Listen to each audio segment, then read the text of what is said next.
Era sorprendente la forma en que la Fuerza Aérea había logrado disimular el tema.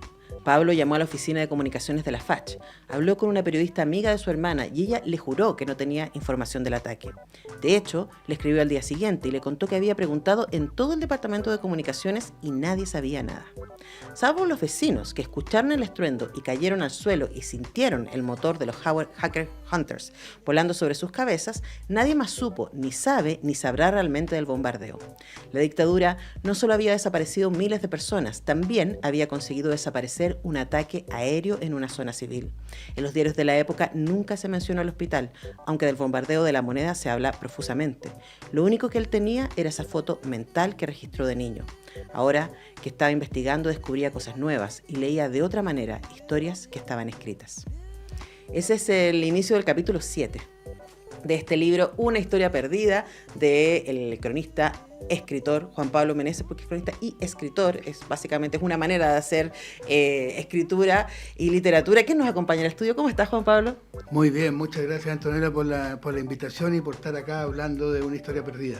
Bueno, Una historia perdida es un libro bien sorprendente. Yo tuve el tremendo honor de estar con Juan Pablo y Pía Montalva y Manuel Guerrero hace algunas semanas en una mesa sobre producción literaria y memoria, y ahí la curatoría que hizo Planeta fue libros súper distintos, ¿no? Dos vienen de investigaciones doctorales, pero que trabajan desde diversos temas, y el tuyo, que es una investigación periodística vestida de un relato de ficción cuyo protagonista es un periodista cronista. Claro, entonces, no, sí, es rarísimo. Puede ser un poco confuso. Entonces, y que además trata con una historia que efectivamente es una historia perdida, que es este ataque que el 11 de septiembre, uno de los aviones de la FACH que bombardearon La Moneda se desvió o no, esa es la pregunta, y terminó atacando el hospital de la FACH, que está cerca de la casa del protagonista.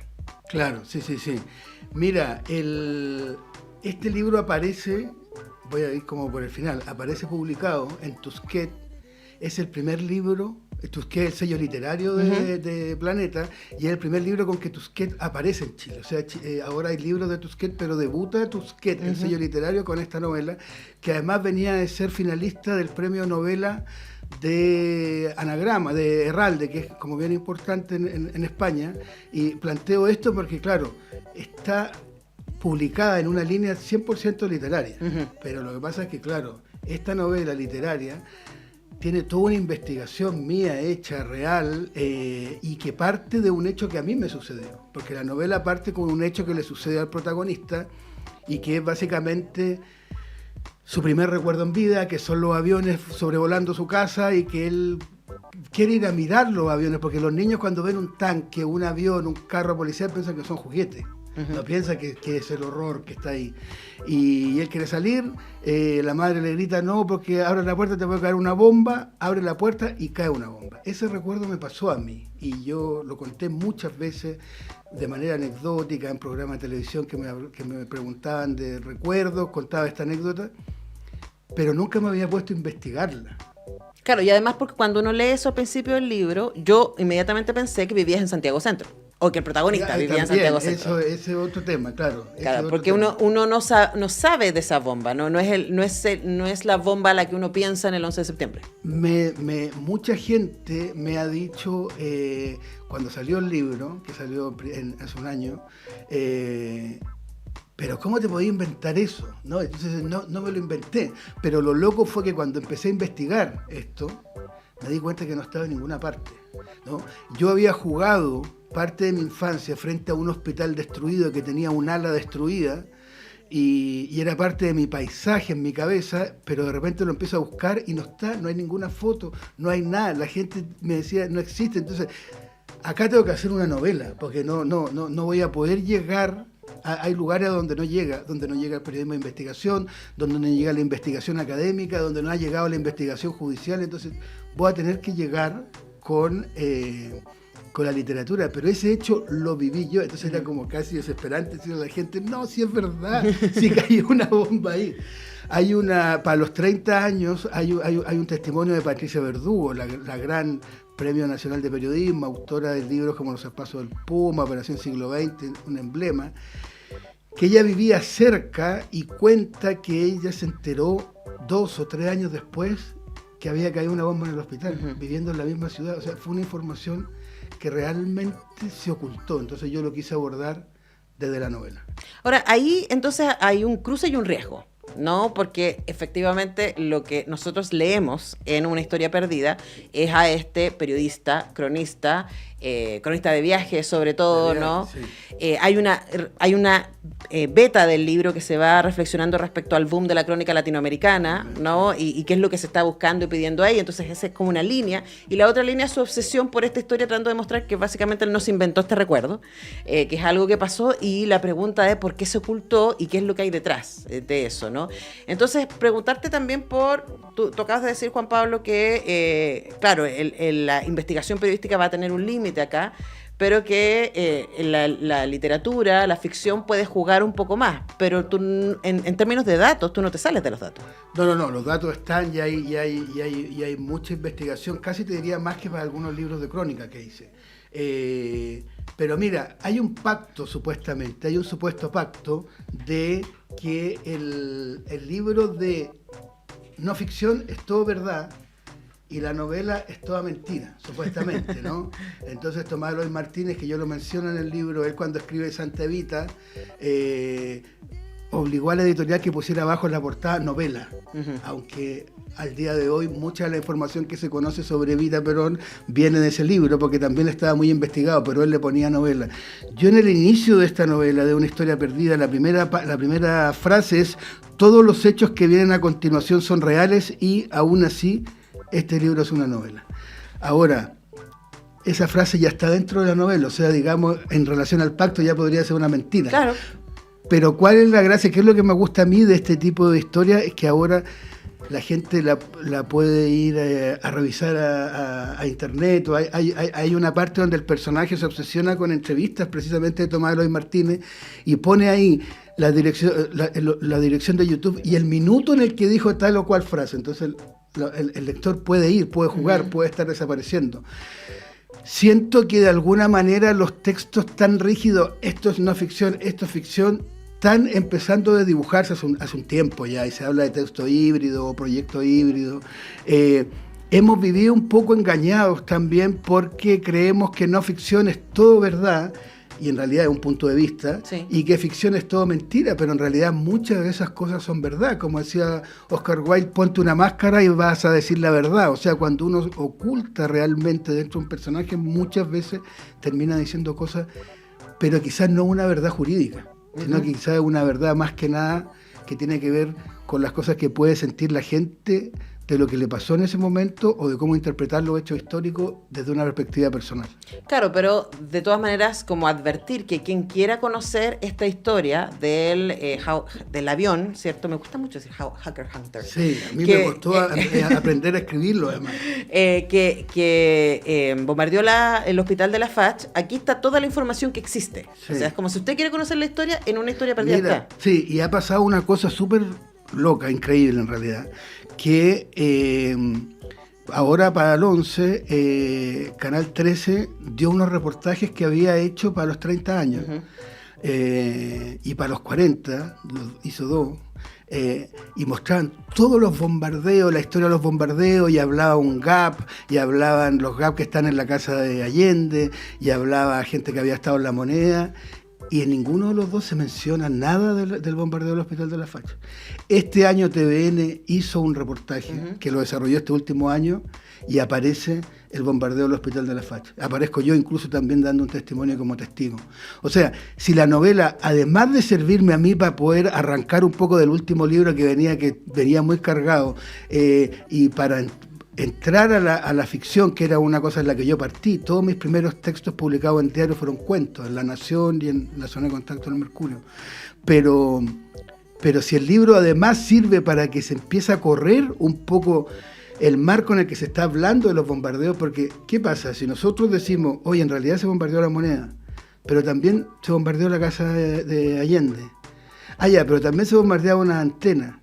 Ah, ya, pero también se bombardeó un hospital. O sea, estamos hablando de que ya es un bombardeo a la ciudad, ¿no? Y el No, libro... pero es muy raro lo de la facha igual. Porque No, es rarísimo. todos los 4 otros puntos uno puede decir, ok, es un ataque estratégico al gobierno Claro, en particular, sí, pero sí. la FACH se supone que estaban llevando el ataque. Mira, y qué bueno que me lo planteaste, porque claro, la novela se trata precisamente de que pone en un libro que era en un lugar que no estaba, una de las versiones que corre, ¿no? Porque de ese ataque hay 3 versiones que se han publicado. Una que la publicó Pato Mans, que a quien entrevisté para el libro, que eran pilotos extranjeros. Otra, Eduardo Labarca, que decía que era el hijo de Lee. Otra, Villagrán, que decía que era un piloto inexperto, ¿no? Ahora TVN sacó otra, que es de un piloto que se murió 4 meses después en un accidente aéreo casualmente. La teoría que trabajo yo, que investigo hasta donde se puede, y que trabajo con herramientas de la ficción, es que hay un piloto que cuando él se baja del avión, lo matan. Primero que nada, lo matan. Ahora, O sea, tiene lógica. hay un piloto rebelde. Claro, primero lo matan, digamos, tiene lógica, digamos, en el sentido de que no estamos ahora en un aniversario de los 50 años, estamos en pleno combate, estamos en pleno ataque, estamos en una fuerza, como era la Fuerza Aérea, que era la que estaba más dividida, y hay un piloto que en mitad de ese ataque se pone a atacar el propio hospital, ¿no? En algunas de las versiones anteriores dicen que todos le hacían broma o que les decían... Es muy difícil pensar eso. Las estructuras militares en las que se arman es que si alguien empieza a atacar a sí mismo hay que matarlo, ni siquiera hay que hacerle un juicio. Ahora, ¿por qué hizo eso? ¿Por qué lo mataron? Bueno, ahí se empieza a investigar porque él se da vuelta en mitad del vuelo. Hasta antes que asumiera Lee, pocos meses antes, había otro comandante jefe de la Fuerza Aérea que eran los constitucionalistas, se llaman. Bueno, ahí hay nombres famosos, partiendo por el papá de la presidenta Bachelet, que era de la Fuerza Aérea, que era un general y que era constitucionalista. Entonces, en esa lógica, este libro explora la idea de un piloto se dio vuelta ese día. Claro, ¿qué es lo que pasa? Que termina siendo una contranarrativa que muchas veces incomoda a todos. Bueno, pero va en la línea de los zarpazos del Puma también, de pensar que no era que todo el ejército estuvo... Primero, no todo el ejército sabía claro, por eso. respecto al golpe, y no todo el ejército estuvo de acuerdo. Es que eso es precisamente el punto que de repente es importante marcar, sobre todo si queremos que alguna vez las Fuerzas Armadas y todo eso sean parte del país, o sea, como que todos no dejemos de tener, como decir... Había gente ahí que no estaba de acuerdo, digamos. Sí. Había gente ahí que no estaba de acuerdo, incluso a veces cumpliendo las órdenes, pero había unos que fueron más radicales, que digamos que les fue peor. Pero lo que es increíble es que este bombardeo al Hospital de la Facha hasta el día de hoy no se ha reconocido. Y entonces, esa cosa que hasta el día de hoy no lo hayan reconocido, y que no se quieran reconocer, eso es un hecho de la causa, digamos, ¿no? Y que se haya ocultado tanto, desde mi punto de vista, ni siquiera te digo como el autor de la novela, sino que analizándolo afuera, le da más legitimidad a la teoría de que fue alguien que se dio vuelta, sí, a alguien que fue un error, digamos. Claro, ¿no? Claro. Estamos conversando con Juan Pablo Meneses, autor de Una historia perdida, del sello Tusquets de Planeta, un libro que yo quise traer de vuelta a propósito de, hemos hecho muchas entrevistas con distintos libros vinculados con la memoria, pero este es muy original en su acercamiento, pero a propósito de lo que dices de la historia oficial, ¿no? Y del relato que se han construido desde las Fuerzas Armadas, el final del libro es bien escalofriante en ese sentido, ¿no? Y yo pensaba que este libro tú lo escribiste hace un rato, ya salió hace un año, sí.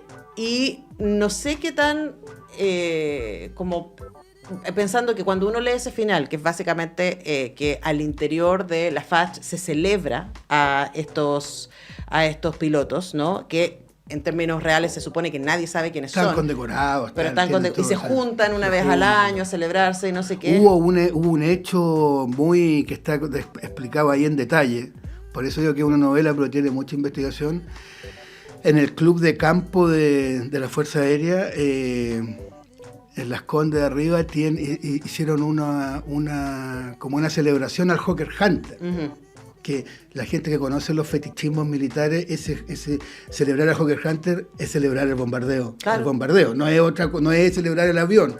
Y y habían exposiciones de ex pilotos que pintaban al óleo Hawker Hunter, había otros que eran colecciones. Eso no es ficción. No, eso es real. Porque te iba a preguntar, porque esa escena es súper escalofriante, Claro. porque básicamente nos trae el presente, ¿no? Y por eso te decía el salto que hay entre esta conmemoración de los 50 años y el momento en que tú escribiste el libro y se publicó, que probablemente en ese momento no teníamos esta ola negacionista que tenemos hoy día, ¿no? Y probablemente también en esos momentos, hace 2 años atrás, estaba más escondido este orgullo militar respecto al golpe que hoy día se enarbola también desde el mundo político, lo que es súper escalofriante, muy peligroso. Mira, cuando salió el libro, que fue exactamente poco más de un año, en junio del 2022, es tal cual lo que dices tú. De hecho, me escribieron un par de personas, como 3, pero recuerdo 2 en particular, que habían sido ex Fuerza Aérea, digamos. Bueno, uno ex militar, otro ex Fuerza Aérea, para contarme cosas nuevas, ¿no? Entonces había uno que me decía, yo tengo una grabación desde un helicóptero, de lo que no sé qué, y otro para contarme otra historia perdida, que es la que justo yo venía como trabajando y que iba a ser mi próximo proyecto, ¿no? Que salían desde ahí información. Esa persona que me dijo que tenía la grabación y todo eso, yo la he vuelto a llamar y ya no me habla, porque ya cambió el escenario. Claro. Hace un año te digo, ella era como, dale, sí, no sé qué, yo te puedo contar, mira, pasó esto otro. Ahora es como que todos se replegaron, y sobre todo desde ese lado. Digamos. Que cambió el relato. Cambió el relato y yo creo que eso es lo que mantiene más vivo finalmente el mismo relato. Mira, este libro cuenta una historia muy de Chile, pero finalmente, como está todo el tema de la crónica latinoamericana, ha terminado siendo un libro muy latinoamericano. Yo cuando dije voy a escribir una novela, decía, lo único que no quiero es que me salga una novela latinoamericana, porque... Y me terminó saliendo una novela súper latinoamericana sin saber. La próxima semana me voy a México, ya se presentó en Argentina, en Colombia, en Perú, y en todos esos lugares ven toda esta historia desde afuera, porque nosotros la tenemos así, ni siquiera te digo frente a nosotros, sino que vivimos dentro de esa historia. Y desde afuera es como que alucinas lo que pasa acá, digamos, porque... Piensa que en Guatemala hay 300.000 desaparecidos, pero de la forma en que se hicieron las cosas acá es como que es una cosa que repercute todavía a nivel global, y sobre todo con el proyecto político que se cortó, que era un proyecto que despertaba muchas esperanzas en muchos lugares. Que fue lo mismo que nos pasó el 2019, ¿no? Con la revuelta y con la propuesta constitucional, que se miraba desde afuera con muchísima atención. Como... Chile es un país rarísimo. O sea, yo no dejo de pensarlo. Chile es un país rarísimo. A mí me encanta vivir en este país, pero me duele. Al mismo tiempo es un país muy doloroso. Y una manera de habitarlo es encontrándonos en las historias, dándole la pelea al relato.